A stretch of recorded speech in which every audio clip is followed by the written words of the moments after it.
తెలంగాణ మంత్రి ఉత్తమ్ కుమార్ రెడ్డికి త్రుటిలో ప్రమాదం తప్పింది. ఉత్తమ్ కుమార్ రెడ్డి జూన్ నగర్ నుంచి జాన్ పహాడ్ కు ఉత్సవాలకు వెళ్తుండగా కాన్వాయ్ ప్రమాదానికి గురైంది. కాన్వాయ్ తో కారులో వెళ్తున్న ఉత్తమ్ కుమార్ రెడ్డి మండల కేంద్రమైన గరిడెపల్లి పోలీస్ స్టేషన్ ఎదుట కొంతమంది కాంగ్రెస్ పార్టీ నాయకులు కార్యకర్తలు నిలబడి ఉండటం చూసి మంత్రి కారు ఆపారు. డ్రైవర్ సడన్ బ్రేక్ వేయడంతో వెనుక వేగంగా వస్తున్న 6 కార్లు ఒకేసారి బ్రేక్ వేయడంతో ఒకదానికొకటి ఢీకొన్నాయి. ఈ ప్రమాదంలో ఎవరికీ గాయాలు కాలేదు.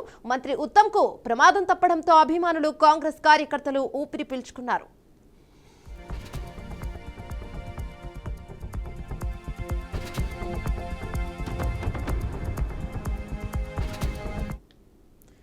దీనిపై మరింత సమాచారం అందించడానికి నల్గొండ నుంచి శ్రీనివాస్ ఫోన్ లో ఉన్నారు. శ్రీనివాస్, చెప్పండి.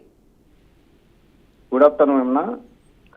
తెలంగాణ మంత్రి, సివిల్ సప్లై మంత్రి ఈరోజు నల్గొండ సూర్యాపేట జిల్లాలోని జాన్పాడ్ దర్గా ఉత్సవాలకు బయలుదేరి గరిడేపల్లి చేరుకున్న క్రమంలోనే అక్కడ ముందస్తుగా స్వాగతం పలకడానికి వచ్చినటువంటి కార్యకర్తలు ఒక్కసారిగా ఎదురు రావడంతో వాహనం అకస్మాత్తుగా బ్రేక్ వేయడంతో ఒక్కసారిగా వెనకకెళ్ళి వస్తున్నటువంటి కాంగ్రెస్ కార్యకర్తల వాహనాలు ఒక్కొక్కటిగాను గుద్దుకోవడం జరిగింది. దీనికి సంబంధించి అక్కడ ఎలాంటి ప్రమాదం ఎవరికి జరగలేదు, వాహనాలు మాత్రమే డ్యామేజ్ అయ్యాయి. దీనికి సంబంధించి ఉడావుడిన సంఘటన స్థలాన్ని చేరుకున్నటువంటి పోలీసులు అక్కడ నుంచి నేరుగా మంత్రిని జాన్పాడ్ ఉత్సవాలకు తీసుకెళ్లడం జరిగింది. అక్కడి నుంచి వెళ్ళినటువంటి మంత్రి జాన్పాడ్ ఉత్సవాల్లో పాల్గొన్నారు. ఆ కాన్వాయ్లో అక్కడ సడన్ గా బ్రేక్ వేయడం వల్ల జరిగినటువంటి ఘటన, ఎలాంటి ఇబ్బంది ఎవరికి కలగలేదు. కార్యకర్తలు కూడా ఎవరికి గాయాలు కాలేదు. అక్కడ ఓన్లీ కాన్వాయ్లో ఉన్నటువంటి వాహనాలకు ఒకటి మాత్రమే గుద్దుకొని కొంత స్వల్పంగా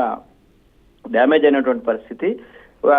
పూర్తిగా ఈ వాహనాలన్నీ జాన్పాడ్ ఉత్సవాలకు సందర్భంగా వెళ్తున్నటువంటి క్రమంలోనే మంత్రి కాన్వాయ్ వెనక భాగంలో వస్తున్న వాహనాలకు మాత్రమే యాక్సిడెంట్ అయింది. కానీ మంత్రి వాహనానికి ఎలాంటి ఇబ్బంది లేదు.